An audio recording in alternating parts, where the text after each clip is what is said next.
प्राचीन भारत की पावन धरती पर जहाँ जंगलों की नीरवता में ऋषियों की तपस्या गूंजती थी, वहीं से एक दिव्य कथा शुरू होती है गायत्री मंत्रा की। बहुत समय पहले जब वेदों का ज्ञान ही मानवता का मार्गदर्शक था, तब महान ऋषि विश्वामित्र कठोर तपस्या में लीन थे। वे पहले एक पराक्रमी राजा थे, लेकिन सत्य और ब्रह्म ज्ञान की खोज ने उन्हें सब कुछ त्यागने पर मजबूर कर दिया। वर्षों की तपस्या के बाद उन्हें दिव्य प्रकाश का अनुभव हुआ, वही प्रकाश जो सृष्टि का मूल है।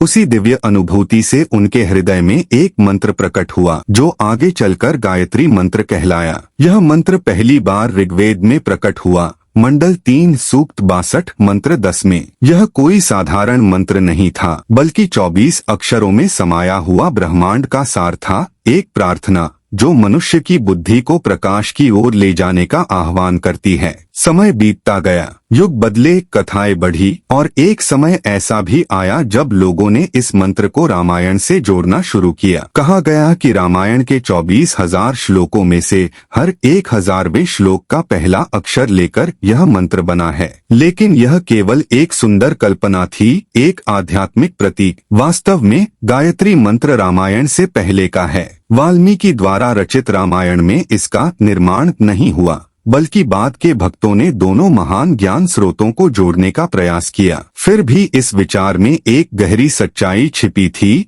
रामायण का विस्तृत ज्ञान और गायत्री मंत्र का संक्षिप्त सार दोनों मनुष्य को धर्म और सत्य की ओर ले जाते हैं। समय के साथ पुराणों ने भी इस मंत्र की महिमा का गुणगान किया। स्कंद पुराण, पद्म पुराण और ब्रह्मा पुराण में इसे मंत्रों की जननी कहा गया। वहाँ बताया गया कि यह मंत्र केवल शब्द नहीं, बल्कि आत्मा को शुद्ध करने वाली शक्ति है, जो मनुष्य को अज्ञान के अंधकार से ज्ञान के प्रकाश तक ले जाती है। युगों के परिवर्तन के साथ जब आधुनिकता ने जीवन को व्यस्त बना दिया, तब भी इस मंत्र की ज्योति बुझी नहीं।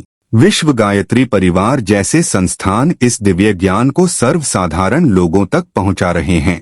पंडित श्रीराम शर्मा आचार्य द्वारा स्थापित यह संस्था गायत्री मंत्र के माध्यम से लोगों को आत्मिक शांति और जीवन का सही मार्ग सिखा रही है। कहते हैं, जो व्यक्ति श्रद्धा और नियम से इस मंत्र का जप करता है, उसके जीवन में परिवर्तन अवश्य आता है। उसका मन शांत होता है, बुद्धि स्पष्ट होती है और जीवन में सकारात्मकता बढ़ती है। यह मंत्र केवल पूजा का हिस्सा नहीं, बल्कि जीवन को सही दिशा देने वाला एक प्रकाश स्तंभ है। इस प्रकार ऋषि विश्वामित्र की तपस्या से जन्मा यह मंत्र वेदों से लेकर पुराणों तक और प्राचीन काल से आधुनिक युग तक मानवता के कल्याण का मार्गदर्शक बना हुआ है। एक ऐसा दिव्य प्रकाश जो हर युग में मनुष्य को सत्य की ओर ले जाता है। ओम भूर्भुवः स्वः तत्सवितुर्वरेण्यं भर्गो देवस्य धीमहि धियो यो नः प्रचोदयात्।